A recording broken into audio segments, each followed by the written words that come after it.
नमस्कार, मैं हूं आपके साथ चांदनी धवन और बात करेंगे बाबा विश्वनाथ का धनाभिषेक, दुग्धाभिषेक, जलाभिषेक के बारे में। तो आप कई बार सुने होंगे, लेकिन काशी विश्वनाथ में अब बाबा विश्वनाथ का धनाभिषेक भी हो रहा है।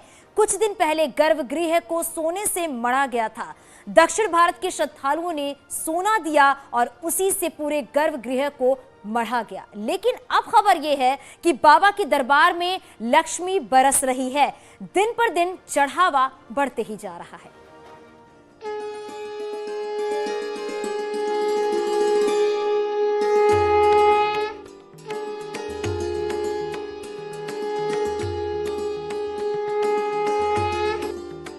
बाबा के दरबार में बढ़ गई चमक।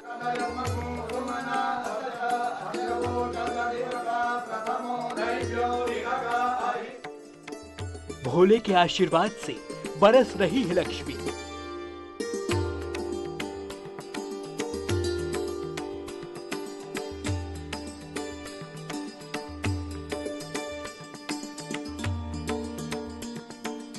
विश्वनाथ के धाम में बन रहे हैं बिगड़े काम।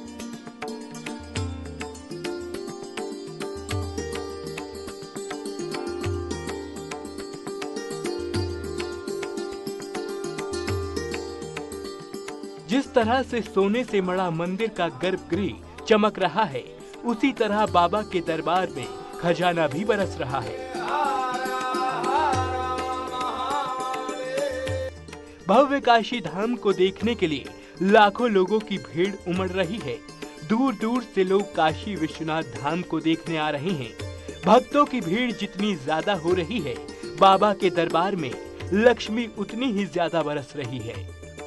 पहले प्रधानमंत्री नरेंद्र मोदी के हाथों श्री काशी विश्वनाथ मंदिर के नव भव्य और दिव्य स्वरूप का लोकार्पण हुआ और उसके बाद शिखर से लेकर गर्भगृह तक बाबा का दरबार स्वर्ण मंडित हुआ। केवल बाबा का दरबार ही स्वर्ण मंडित नहीं हुआ, बल्कि स्वर्ण मंडित दरबार में, स्वर्ण मंदिर गर्भगृह में अब मां लक्ष्मी भी बरस रही हैं। ऐसा हम नहीं कह रहे, बल्कि आंकड़े कह रहे हैं। कोरोना महामारी की पहली और दूसरी लहर के कहर से कमाई कम हो गई थी। उस वक्त बाबा के दरबार में गिने चुने भक्त ही पहुंच पा रहे थे। कॉरिडोर के निर्माण की वजह से भी यहां आने वाले भक्तों की संख्या कम थी। 13 दिसंबर 2021 को माननीय प्रधानमंत्री जी ने, जिनकी प्रेरणा से पूरे श्री काशी विश्वनाथ धाम का संरचना हुई और माननीय मुख्यमंत्री जी के मार्गदर्शन में काशी विश्वनाथ धाम का कार्य पूरा हुआ। उसके पश्चात हम लोग को ये संभावना तो थी कि एक श्रद्धालुओं के आने की संख्या में वृद्धि होगी, परंतु इतनी वृद्धि होगी शायद ये हम लोग को भी आकलन करने में हम लोग सफल नहीं रहे। जब से पीएम मोदी ने इस भव्य धाम का लोकार्पण किया है, तब से बाबा के दरबार में लक्ष्मी की कृपा बरस रही है। साथियों, ये भी सिर्फ संयोग नहीं है कि जब भी काशी ने करवट ली है, कुछ नया किया है, देश का भाग्य भी बदला। काशी विश्वनाथ धाम के बन जाने से न सिर्फ काशी की भव्य तस्वीर दुनिया देख रही है, बल्कि मिलने वाले दान से बाबा का खजाना भी भर रहा है। हर महीने की आमदनी में काफी बढ़ोतरी हो रही है। दिसंबर 2021 से हर महीने औसतन बाबा विश्वनाथ के मंदिर को 2 करोड़ रुपए से ज्यादा की इनकम हो रही है। माना जा रहा है कि आने वाले दिनों में बाबा के धाम की आय में और भी इजाफा होगा। हम अगर आंकड़ों को देखें तो 2018-19 में भी करीब 26 लाख रुपए आए थी, तो उसके बाद 19-20 में भी यही आंकड़ा था। उसके बाद 21 में वो आंकड़ा घट गया। लेकिन जैसे ही काशी विश्वनाथ धाम की नव भव्य धाम बनने की तस्वीरें सामने आने लगी, यहाँ पर पर्यटकों का, यहाँ पर भक्तों के आने का सिलसिला शुरू हो गया और जुलाई से ही आंकड़े में तेजी से सुधार दिखा। उसके बाद जब प्रधानमंत्री नरेंद्र मोदी ने दिसंबर में इसका लोकार्पण किया, तो उसके बाद से यहाँ पर श्रद्धालुओं का तांता लग गया। बाबा विश्वनाथ में मंदिर आने वालों की ये तस्वीरें हैं। लंबी लंबी लाइनों में लगे श्रद्धालु रोजाना इसी तरह अपनी बारी का इंतजार करते हैं। गंगा की ओर से बड़ी संख्या में श्रद्धालु आते हैं। वो न सिर्फ भव्य मंदिर का दर्शन करते हैं, बल्कि खुलकर दान दक्षिणा भी देते हैं। अब इस वक्त मैं गेट नंबर 4 पर खड़ा हूं, जो इस वक्त मुख्य गेट नहीं है। अब मुख्य गेट गंगा का द्वार है, यानी गंगा के रास्ते बाबा विश्वनाथ के धाम पर श्रद्धालु पहुंचते हैं। लेकिन आप यहां पर भी देखिए, यहां पर भी भीड़ उतनी ही है और ये भीड़ ही अब बाबा के दरबार में मां लक्ष्मी की वर्षा कर रही है। बाबा विश्वनाथ के दरबार की आय कोरोना महामारी की पहली लहर से तब घटनी शुरू हुई जब मंदिर 100 दिनों से ज्यादा समय के लिए बंद रखा गया था। 8 जून 2020 को मंदिर को आम भक्तों के लिए खोला गया था, लेकिन हेल्प डेस्क और दान सहित अन्य माध्यमों से भी बाबा के दरबार की आय कुछ खास नहीं हुई थी। यहाँ तक कि पवित्र सावन मास में भी दर्शन पूजन के लिए आने वाले श्रद्धालुओं की संख्या काफी कम थी। कोरोना महामारी की दूसरी लहर में अप्रैल 2021 में मंदिर को बंद करने के बजाय खुला रखने का फैसला किया, लेकिन ये नियम बनाया गया था कि जो मंदिर आएगा उसे बीते 72 घंटे की RT-PCR नेगेटिव रिपोर्ट लेकर आनी होगी। इसके अलावा गर्भगृह में प्रवेश पर प्रतिबंध के साथ शिवलिंग के स्पर्श दर्शन पर रोक लगी हुई थी, इसलिए आमदनी नहीं हो पाती थी। लेकिन जुलाई 2021 से मंदिर में बड़ी संख्या में चढ़ावा चढ़ने लगा। अब हर रोज कम से कम 70,000 लोग आते हैं। छुट्टी के दिन संख्या 1 लाख के पार भी हो जाती है। आज की स्थिति ये है कि अब तो हम लोगों ने वहाँ पे एक टेक्नोलॉजी के माध्यम से एग्जैक्टली कितने नंबर ऑफ पीपल आ रहे हैं, क्योंकि एक उन्होंने कैमरा लगाया जिसके माध्यम से हेड काउंटिंग से हम लोग एक एग्जैक्ट फिगर का कैलकुलेट कर रहे हैं। और ये बताते हुए अपार हर्ष भी हो रहा है और साथ साथ ये एक चैलेंज भी हम लोग सबके लिए है कि वीकडेज में जो एक नॉर्मल दिवस हम लोग मानते थे, उस दिवस भी करीब 70,000 लोग डेली आ रहे हैं और वीकेंड में ये संख्या लाख से ऊपर पहुंच जा रही है। वाराणसी के कमिश्नर दीपक अग्रवाल ने ये भी बताया कि श्रद्धालुओं में काशी विश्वनाथ धाम को देखने के लिए उत्साह है और इसी उत्साह की वजह से भक्तों की लंबी लाइन लगती है। विगत 1 जनवरी को करीब 7 लाख से ऊपर लोग आए और शिवरात्रि को 5,20,217 लोग ने 12 बजे सुबह से 12 बजे रात्रि से दूसरे दिन के 12 बजे रात्रि तक दर्शन किया। तो एक बहुत बड़ा परिवर्तन श्री काशी विश्वनाथ धाम के बनने के पश्चात न सिर्फ का मंदिर में आया है बल्कि पूरे वाराणसी में आया है। आज आप पता करेंगे, कोई भी गेस्ट हाउस, कोई भी धर्मशाला, होटल इत्यादि सारे फुल पड़े हैं। व्यापार काफी तेजी से बढ़ गया है। साल 2018-19 में मंदिर की आय 26.65 करोड़ रुपए, साल 2019-20 में 26.67 करोड़ रुपए थी। वहीं साल 2020-21 में मंदिर को सिर्फ 12.58 करोड़ रुपए ही मिले। अप्रैल 2021 में विश्वनाथ मंदिर की आय 90.93 लाख रुपए थी। मई में उससे भी कम 66.42 लाख रुपए और जून 2021 में 33.74 लाख रुपए की आय हुई थी।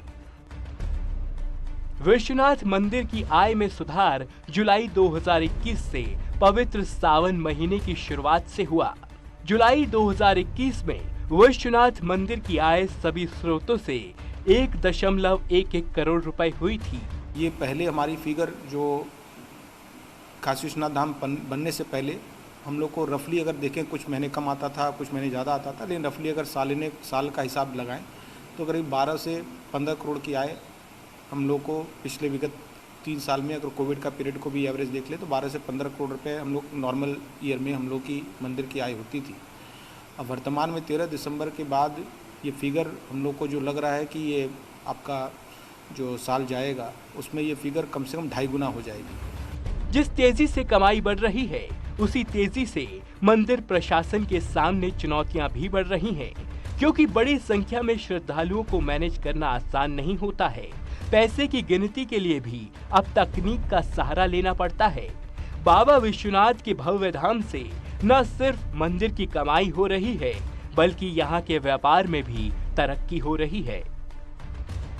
दूसरी बात को अगर आप पर्यटन के उद्योग से समझें तो इस वक्त अगर आप बनारस आएंगे तो आपको पहले से ही होटल बुक करना होगा, क्योंकि बनारस में लगभग एक महीने तक सभी बड़े छोटे होटल बुक हैं। जबकि ये वो वक्त होता था जब गर्मी के कारण यहाँ पर भक्त और सैलानी कम आते थे, लेकिन अब मौसम का भी फर्क नहीं पड़ रहा है और लगातार यहाँ पर सैलानियों के कारण होटल कारोबारी से लेकर जो यहाँ पर फल फूल और प्रसाद की जो विक्रेता हैं उनके दुकानों पर, उनके प्रतिष्ठानों पर भी धन की वर्षा हो रही है।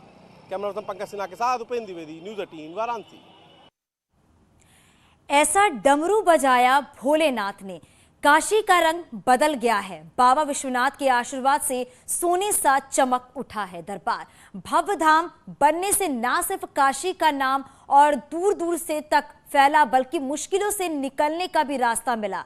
ऐसा डमरू बजाया भोलेनाथ ने कि अब सब कुछ अच्छा हो रहा है।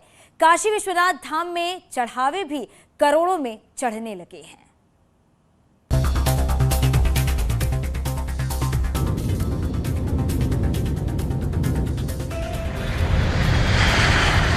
काशी की इकोनॉमी बदलने वाली है।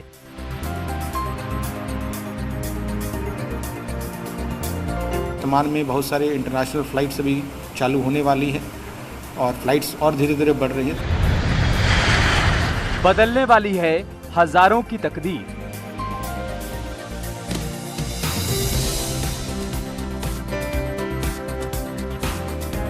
अनुमान है कि एक बहुत बड़ा परिवर्तन श्री काशी विश्वनाथ धाम बनने के पश्चात न सिर्फ काशी विश्वनाथ मंदिर की आय में हो रहा है, और केवल आय की बात नहीं है, बल्कि एक पूरे काशी का जो इकोनॉमी है वो पूरी बदलने वाली है। काशी विश्वनाथ धाम के बन जाने से जब श्रद्धालुओं के आने का सिलसिला बढ़ा तो व्यवस्थाएं भी बदलने लगी हैं।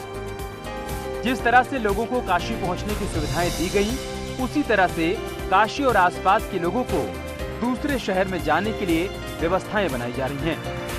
इस नवरात्रि से शिव की नगरी काशी को शक्ति की उपासना स्थल यानी मां वैष्णो के दरबार जाने की बड़ी सुविधा मिलने जा रही है। 2 अप्रैल से 1.5 घंटे में वैष्णो देवी की यात्रा कर सकते हैं। 1 हफ्ते में 3 दिन हवाई सेवा शुरू होने वाली है।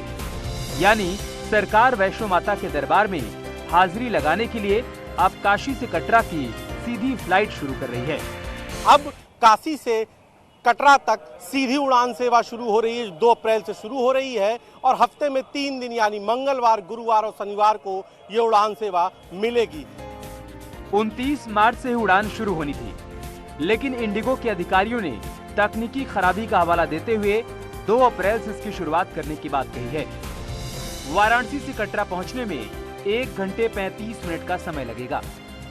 शाम की 4:05 में बनारस से एयरबस 320 की जहाज से प्रचालन होने वाले हैं, जो सीधा आपको जम्मू एयरपोर्ट पर ले जाएंगे 1.5 घंटे के उड़ान पर, और वहाँ जो है वहाँ से 6:30 बजे करीब जो है वापस जो है जहाज चलकर यहाँ 8:15 में वापस जम्मू से बनारस आएगी। तो इसी तरह इंडिगो एयरलाइंस के ये विशेष जहाज जो है सीधी संपर्क बनारस और जम्मू के बीच में होने वाले हैं। वाराणसी से वैष्णो देवी तक हवाई सेवा की खबर के बाद लोगों में खुशी का माहौल है। लोगों का कहना है कि सुविधा से श्रद्धालुओं की कई समस्याएं दूर हो जाएंगी। मैं इसके लिए हमारी गवर्नमेंट को बहुत थैंक्स कहना चाहूँगी, बहुत बहुत धन्यवाद देना चाहूँगी कि इस नवरात्र के पहले उन्होंने हमें इतना अच्छा उपहार दिया कि शायद यहाँ से डायरेक्ट फ्लाइट होने की वजह से हम बहुत कम समय में वैष्णो माता के दर्शन बहुत सुविधाजनक तरीके से कर पाएंगे। जम्मू जाने में हम लोगों को 3 से 4 मतलब तकरीबन 6-7 दिन तो लग ही जाते थे जाने और आने में, जिसकी वजह से हम समय नहीं निकाल पाते थे कि हम जा पाते, दर्शन कर पाते, आ पाते। अब ऐसा क्या है कि हम लोग मुश्किल 3 से 4 दिन में जाएंगे और चले भी जाएंगे। ठीक, और इसके लिए बहुत बहुत धन्यवाद। सबसे अच्छी खबर ये है कि वाराणसी से वैष्णो देवी का किराया भी ज्यादा नहीं है। जो किराया अभी तय किया गया है वो ट्रेन के फर्स्ट क्लास से कुछ करीब 700 रुपए ही ज्यादा है। किराया करीब 4500 रुपए है और खास बात यह है कि शाम को 4:05 पर ये फ्लाइट वाराणसी से उड़ान भरेगी और करीब 5:40 पर कटरा पहुंचेगी और उसी दिन वही विमान करीब 6:25 पर कटरा से उड़ेगा और करीब 8:15 बजे काशी आएगा। यानी कि एक दिन में ही आप मां वैष्णो के दरबार में काशी से पहुंच सकते हैं। बता दें कि इससे पहले खुद मुख्यमंत्री योगी आदित्यनाथ ने गोरखपुर से वाराणसी के लिए सीधी फ्लाइट सेवा का भी शुभारंभ किया था। कैमरा पर्सन पंकज सिन्हा के साथ उपेंद्र द्विवेदी, न्यूज़ 18 वाराणसी। और यहाँ रही छोटे से ब्रेक के लिए।